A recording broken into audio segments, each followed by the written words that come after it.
വീണ്ടും സ്വാഗതം. പന്തളത്തെ പുണ്യഭൂമിയിലേക്ക് എല്ലാ പ്രിയപ്പെട്ട ജനം TV പ്രേക്ഷകർക്കും സ്വാഗതം ചെയ്യുന്നു. പമ്പയിൽ ഒരു ആഘോഷ സംഗമം നടക്കുകയാണ്. ഇതാ ആ ഭഗവാന്റെ പിതൃസ്ഥാനത്തുള്ളവരാണ് എനിക്കൊപ്പം പന്തളത്ത് ടീം ജനത്തിനൊപ്പം ഞങ്ങൾക്കൊപ്പം ഇപ്പോൾ ചേരുന്നത്. ഇനി കൊട്ടാരത്തിന്റെ വിശേഷങ്ങളിലേക്ക് കടക്കുകയാണ്. ഭഗവാനെ സംബന്ധിച്ചിടത്തോളം അദ്ദേഹത്തിന്റെ പിഞ്ചുപാദങ്ങൾ പതിഞ്ഞ പുണ്യഭൂമിയാണിത്.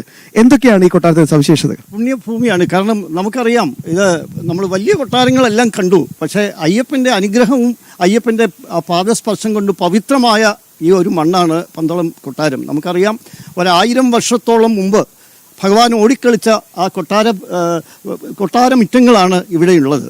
നമ്മുടെ പുറകിലുള്ള കൊട്ടാരം ആദ്യം പന്തളത്ത് വന്ന പാണ്ഡ്യ രാജാവിൻ്റെ ആ പരമ്പര താമസിച്ചിരുന്ന സ്ഥലമാണ്.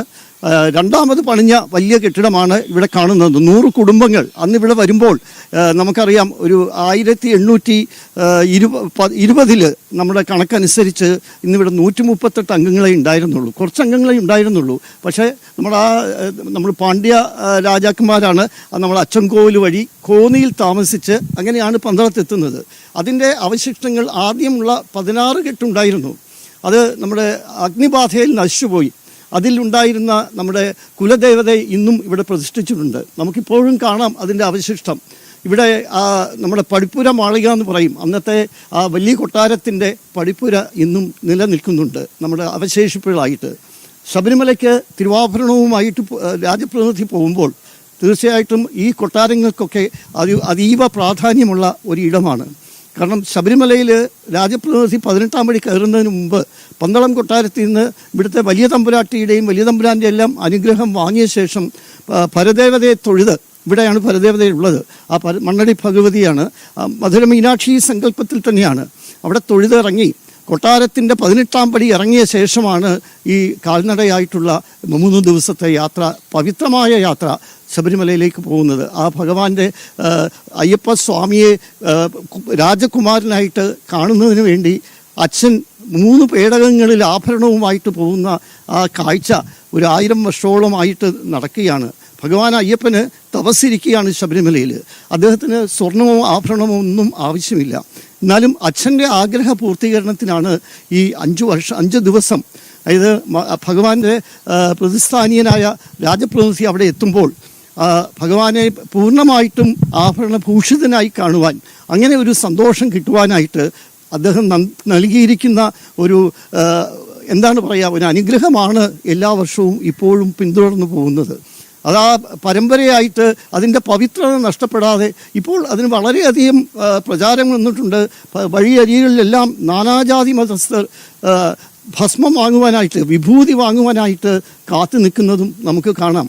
ജനം TV തന്നെ ഇതിനോടൊപ്പം ഇത് ലോകം മുഴുവൻ തന്നെ ഇത് കാണിച്ചിട്ടുണ്ട്. എല്ലാവർക്കും ഭക്തജനങ്ങൾക്ക് ഇവിടെ എത്താൻ പറ്റുന്നില്ലെങ്കിലും ആ ഭഗവാന്റെ അനുഗ്രഹം ജനം TVയിലൂടെ നമ്മുടെ പ്രേക്ഷകർ കാണുന്നുണ്ട്, ഭക്തജനങ്ങൾ കാണുന്നുണ്ട്. അതൊക്കെ വലിയൊരു കാര്യമാണ്.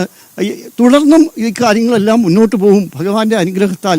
ഇതുവരെയും അതിനൊരു മാറ്റം ഉണ്ടായിട്ടില്ല. ആ കാലത്തിൻ്റെ ആ മുന്നോട്ടുള്ള ഗതിയിൽ നമുക്കറിയാം, വളരെ വേഗത്തിൽ പോകുന്ന ജീവിതത്തിലും ഇപ്പോഴും ആ പവിത്രമായ സങ്കല്പങ്ങളും ആ കാര്യങ്ങളെല്ലാം, ആധ്യാത്മിക കാര്യങ്ങളും വിശ്വാസങ്ങളെല്ലാം ചിട്ടപ്പടി ഇപ്പോഴും പോകുന്നുണ്ട്. അത് തന്നെ ഭഗവാന്റെ അനുഗ്രഹമായിട്ടാണ് നമ്മൾ കാണുന്നത്. ഞാൻ കേട്ടിട്ടുണ്ട് ഇതിന് അകത്തൊരു കുളമുണ്ട്. എനിക്ക് തോന്നുന്നു പണ്ടത്തെ രീതിയിൽ നിർമ്മിച്ചൊരു കുളം, ഭഗവാൻ ഉപയോഗിച്ചിരുന്ന ഒരു കുളമാണെന്ന് വിശ്വസിക്കുന്നുണ്ട്. അങ്ങനെ വിശ്വസിക്കുന്നു. കാരണം വളരെ പഴക്കമുള്ളതാണ്. അത് പ്രത്യേകത എന്ന് പറഞ്ഞു കഴിഞ്ഞാൽ അത് ഉള്ളിൽ കൂടിയാണ്. സാറിന് നമ്മൾ പുറത്തുനിന്നുള്ളവർക്കൊന്നും അത് കാണാൻ സാധിക്കില്ല. ഉള്ളിൽ കൂടി അകത്ത് ഇറങ്ങി വളരെ ശുദ്ധമായിട്ട് സൂക്ഷിക്കുന്ന ഒരു കുളമാണ്, പവിത്രമായി നോക്കുന്ന കുളമാണ്. നമുക്കറിയാം 3 സൈഡും നമ്മുടെ പുണ്യമായ അച്ചൻകോവിൽ നദി ഉണ്ടെങ്കിൽ പോലും അന്നത്തെ കാലത്ത് അത് ഉപയോഗിച്ചിരുന്നു. ഇവിടെ ഈ കുളം ഉപയോഗിച്ചിരുന്നതായിട്ടാണ് നമ്മൾ മനസ്സിലാക്കുന്നത്. നമ്മുടെ മുൻ തലമുറകളെല്ലാം അത് കൈമാറുന്ന ഒരു സത്യമാണ് അത്. ഇപ്പോഴും ഭക്തജനങ്ങൾ വന്ന് ഇത് ദർശിക്കാൻ വരുന്നുണ്ട്. പറഞ്ഞില്ലേ, ഭഗവാന്റെ അദൃശ്യമായ ആ ഒരു പ്രസൻസ്, സാന്നിധ്യം നമുക്കിവിടെ ഫീൽ ചെയ്യും. നമ്മൾ ഈ മണ്ഡല മകരവിളക്ക് കാലത്ത് പന്തളത്തെത്തുന്ന നമ്മുടെ നഗരങ്ങളിൽ നിന്നെത്തുന്ന ഭക്തജനങ്ങൾ പറയാറുണ്ട്, ഇവിടെ എത്തുമ്പോൾ എന്തോ ഒരു പോസിറ്റീവ് എനർജി, ആ ഭഗവത് ഒരു സ്പർശം കിട്ടുന്നതായിട്ട്. അത് തന്നെയാണ് പന്തളം കൊട്ടാരത്തിനുള്ളത്. നമുക്കറിയാം, നമ്മുടെ സ്വത്തുക്കളോ ധനമോ എല്ലാം എത്രയുണ്ടായാലും ഈശ്വരൻ്റെ അനുഗ്രഹം അല്ലെങ്കിൽ ഭഗവാന്റെ അനുഗ്രഹം പന്തളം കൊട്ടാരത്തിനെ സംബന്ധിച്ചോളം അതൊന്നു മാത്രമാണ് സത്യമായിട്ടുള്ളതും ഇന്നും നമുക്ക് ലോകത്തിന് മുമ്പിൽ ഒരു രാജാവ് ആ ഭഗവാന്റെ പിതൃസ്ഥാനിയൻ എന്നതുകൊണ്ട് മാത്രമാണ് പന്തള രാജാസങ്കല്പം ഇന്നും നിലനിൽക്കുന്നത്. അല്ലെങ്കിൽ ഇപ്പോൾ അറിയാം രാജാവോ രാജാധികാരമോ ഒന്നുമില്ല. ഒരു കാലത്ത് അയ്യപ്പൻ പറഞ്ഞ പോലെ അയ്യപ്പന് ഇതൊന്നുമില്ല, ഒരു ഭേദമില്ലാത്ത എല്ലാവരെയും ഒരുപോലെ കാണുന്ന ഒരു സങ്കല്പമാണ്. അതുകൊണ്ടായിരിക്കാം നമ്മുടെ കേരളം അന്ന് കമ്മ്യൂണിസത്തെ നിരോധിച്ച കാലത്തും ഹൃദയത്തിൽ ആ ഒരു ഇടതുപക്ഷ ചിന്താഗതിയായിട്ട് അന്ന് ഇവിടെ കമ്മ്യൂണിസത്തിനും ഒരു ബാല്യം കൊടുത്തത്. പക്ഷേ അതൊക്കെ മാറിപ്പോയി. ഇന്ന് ഞാൻ കേട്ടിട്ടുണ്ട് അച്യുതമേനോൻ ഉൾപ്പെടെയുള്ള ആളുകൾ ഇവിടെ താമസിച്ചു. ചുവന്ന സ്മൃതികൾ എന്ന് പറഞ്ഞ് പന്തളം കൊട്ടാരത്തിൻ്റെ ഒരു ബുക്ക് റിലീസ് ചെയ്തിട്ടുണ്ട്. അന്ന് ഇവിടെ ഉണ്ടായിരുന്ന അമ്മമാരും അതുപോലെ തന്നെ അമ്മാവന്മാരും എന്തുകൊണ്ട് നമ്മൾ അങ്ങനെ ചെയ്തു. പക്ഷെ അത് സമത്വം, അയ്യപ്പൻ്റെ ദർശനം തന്നെ സമത്വമാണ്.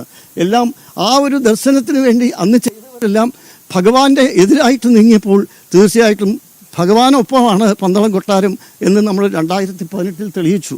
അതിൽ നമ്മൾ ഏറ്റവും സ്മരിക്കേണ്ടത് അന്നത്തെ ഇടതുപക്ഷത്തിൻ്റെ എല്ലാ സഹയാത്രികനായിരുന്ന നമ്മുടെ സംഘത്തിൻ്റെ പ്രസിഡന്റും പന്തളം കൊട്ടാരത്തിൻ്റെ എല്ലാമായിരുന്ന നമ്മളെ വിട്ടുപോയ ശശികുമാർ വർമ്മയായിരുന്നു. അദ്ദേഹമായിരുന്നു ഈ വിധി വന്ന ശേഷം ഭക്തജനങ്ങൾക്കൊരു ആശ്രയം. കാരണം എല്ലാവരും ആ വിധിയെ സ്വാഗതം ചെയ്തപ്പോൾ അന്നും ഭഗവാനോടൊപ്പം വിശ്വാസി സമൂഹത്തോടൊപ്പം നമ്മൾ മാത്രമാണെന്നത് ആ ശശിതമ്പുരാൻ്റെ നേതൃത്വത്തിലാണ് ഇവിടെ നാമജപ യാത്ര ഒക്ടോബർ 2 ആരംഭിച്ചത് 2018. അതിനുശേഷമാണ് അതിൻ്റെ തരംഗം ലോകം മുഴുവൻ തന്നെ വ്യാപിച്ചു. ആ വിശ്വാസി സമൂഹം ഒരു തിരമാല പോലെ ലോകം മുഴുവൻ നമ്മൾ ദർശിച്ചതാണ്. ജനം അത് ലോകത്തിലെല്ലാം എത്തിച്ചു. തീർച്ചയായും ആ ഒരു നിമിഷം നമുക്ക് ഒരിക്കലും പറയാൻ പറ്റില്ല. കാരണം അങ്ങ് അണമുറിയാത്ത ഒരു ഭക്തജന പ്രവാഹം പന്തളം അല്ലെങ്കിൽ കേരളം ഇതുവരെ കണ്ടിട്ടില്ലാത്ത ഒരു നാമജപ ഘോഷയാത്ര, അല്ലെങ്കിൽ അതൊരു സമരമായിരുന്നു, നാമജപമായിരുന്നു, ഭഗവാനോടുള്ള വിശ്വാസമായിരുന്നു, അചഞ്ചലമായ ഭക്തിയായിരുന്നു. അങ്ങനെ ഒരുപാട് വാക്കുകൾ. അവിടെ പ്രധാനപ്പെട്ട ഒരു ചോദ്യമുണ്ട്, സ്വാമി ശരണം എന്ന് വിളിച്ചാൽ കേസാവോ, ക്രിമിനൽ കുറ്റമാവോ? അതാണ് ചോദിച്ചത്. അല്ലെ, ആ ആളുകളാണ് ഇപ്പോ ഈ അയ്യപ്പ ഭക്ത സംഗമം ശരണം വിളിക്കുന്നു എന്നതുകൂടി. പക്ഷെ ഇതുവരെ ശരണം പിടിച്ചിട്ടില്ല കേട്ടോ, അതൊരു പ്രധാനപ്പെട്ട കാര്യമാണ്. പക്ഷെ അത് മാത്രമല്ല, ഈ തിരുവനന്തപുരത്തൊക്കെയുള്ള ഹോർഡിങ്സ് ഉണ്ടല്ലോ, വലിയ ബോർഡുകളിലൊക്കെ ഭഗവാനെ മാത്രം കണ്ടിട്ടില്ല, മറ്റു പലരെയാണ് അതിലുള്ളത്. അതിലേക്കൊക്കെ വരാം. ഒരു ചെറിയ അങ്ങ് കേട്ട് കാണും. ഇപ്പൊ ഡൽഹിയിൽ വെച്ച് ഇന്ന് തന്നെ ഹൈന്ദവ സംഘടനകൾ, സാമൂഹിക സാംസ്കാരിക സംഘടനകളുടെ നേതൃത്വത്തിൽ ഒരു വലിയ സംഗമം നടക്കുന്നുണ്ട്. അതിലേക്ക് അതിനു മുമ്പ് ഇപ്പോൾ ഒന്ന് തക്കല വരെ പോവുകയാണ്.